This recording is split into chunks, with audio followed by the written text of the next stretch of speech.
This is the tally of that impromptu street poll that I took, but you know what? It is not scientific, so I'm not going to go by that alone. However, I did speak to the head physician at Cone Health, and he tells me that we don't have COVID-19 under control here in North Carolina. I am at the Beverly Hills United Church of Christ, the location for a community healing event. Community leaders are asking folks to come out here and talk about an event, about that video, the Bodycam video, which Burlington Police Chief made public today. That's right, guys. I am right here at the scene of the shooting, which is located across from the Little Rec Center, and behind me, investigators are still looking into that vehicle. And we've got walls of police officers around us.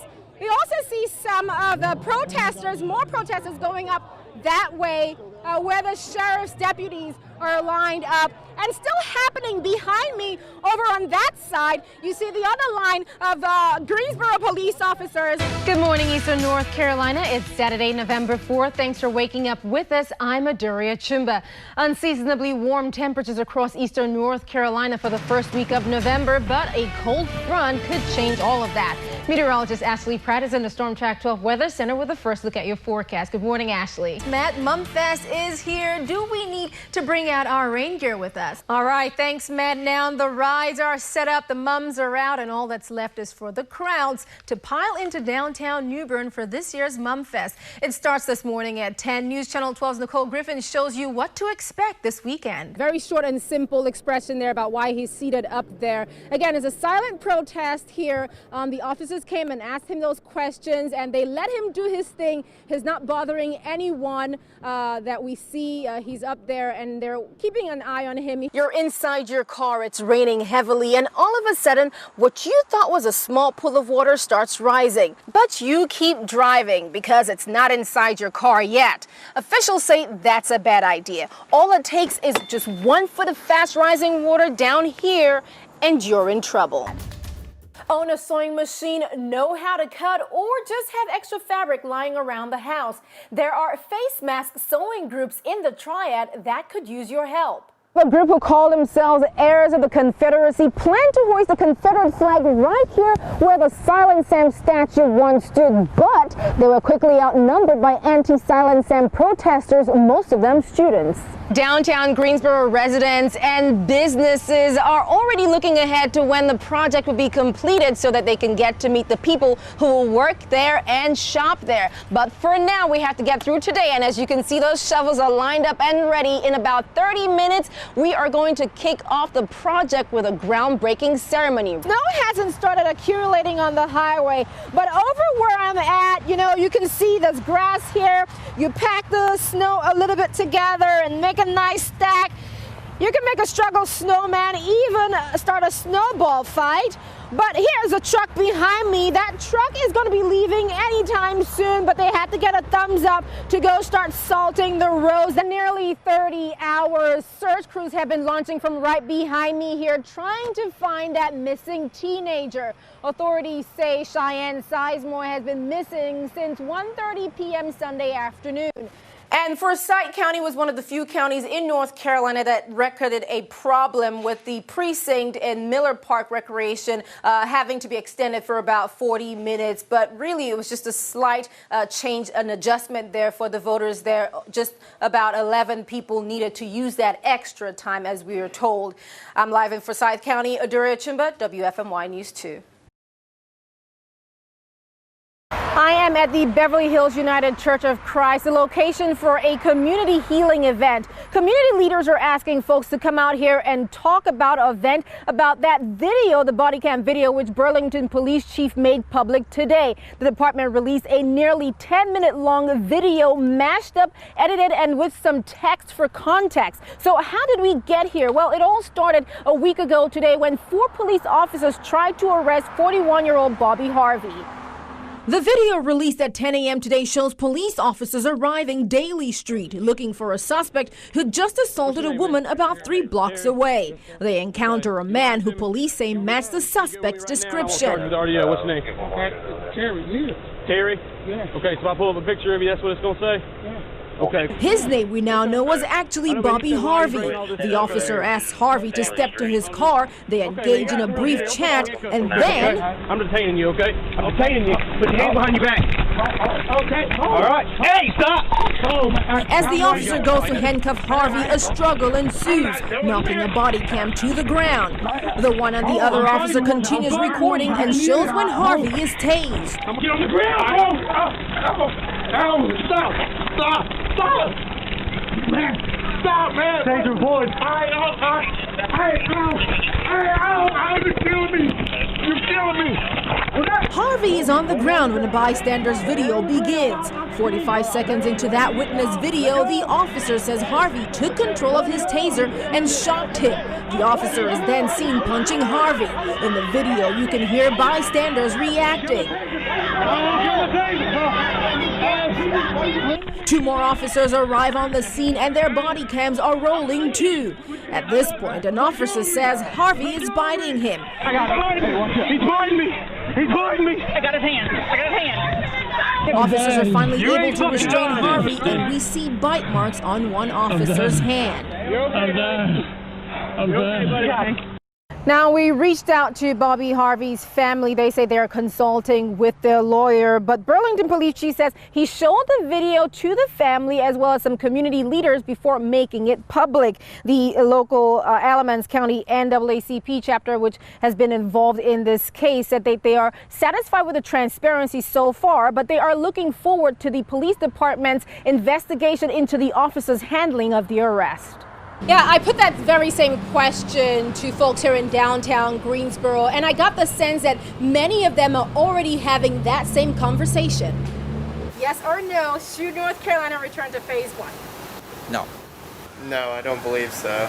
Yes. Yes, I think so. Well, that's a good question. A question on the minds of many as North Carolina's COVID-19 cases continue to rise.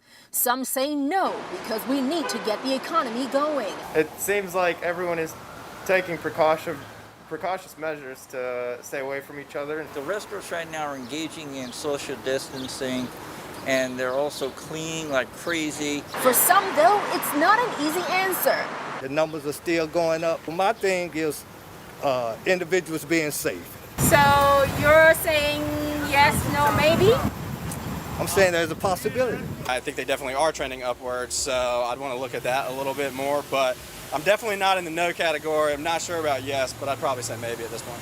Others say we need to go back to phase 1 and slow infection rates down. Considering that there are continually more cases, I would say yes. I think I read something last week that said that the zip code that I work in, 27405, is has the most cases in Greensboro. At least one Greensboro business is scaling back to phase 1 mode. I think it's something everybody should do. I mean, you know, getting through Memorial Day, we saw a spike, and now July 4th came through and things are increasing. I think everybody should just make that decision, but I'm not everybody.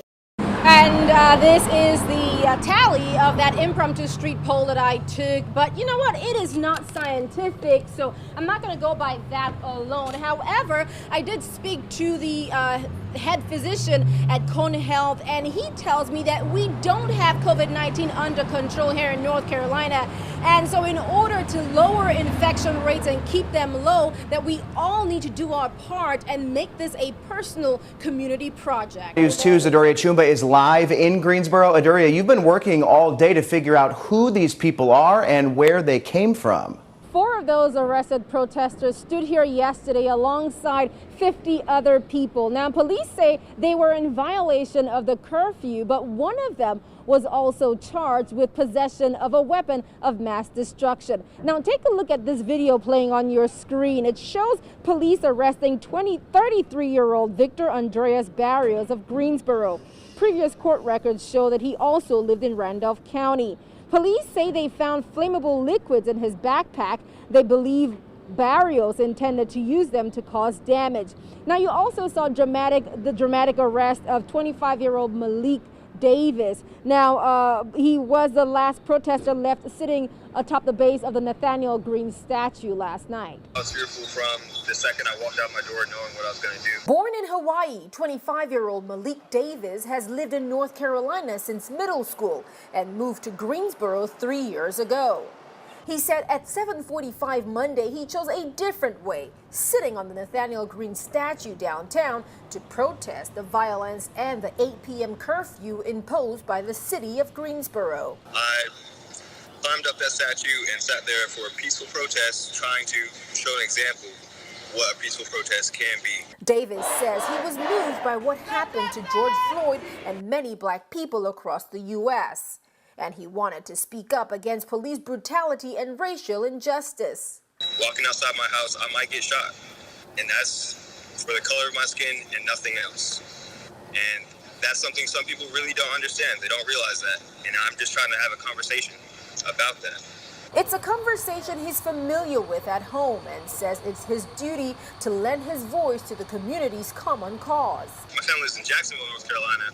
My father is military. He served this country for 30 years. And that's one of the biggest reasons why I went out and did this. Davis says while he's had his fair share of racial profiling and harassment from police, he says he's always had a great relationship with Greensboro police and applauds the way they engaged him before eventually arresting him.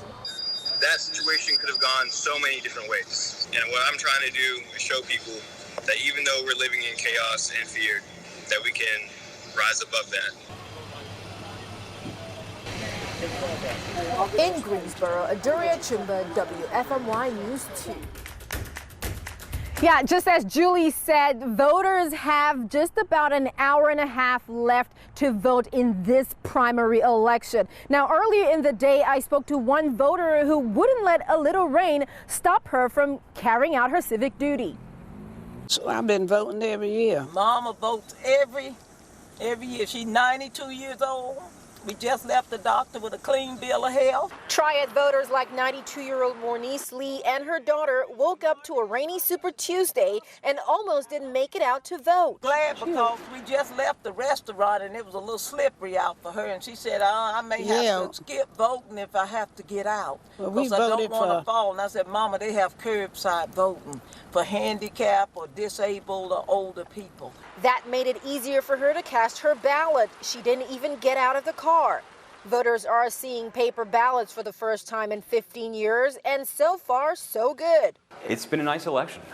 Things are going well. Turnout for the primaries is low, which isn't a surprise, but election officials say nearly 40,000 people already voted in Guilford County. Not overly heavy turnout right now, but we're having some nice steady turnout at most all the polling places. Everybody that's age enough and want to come out and vote.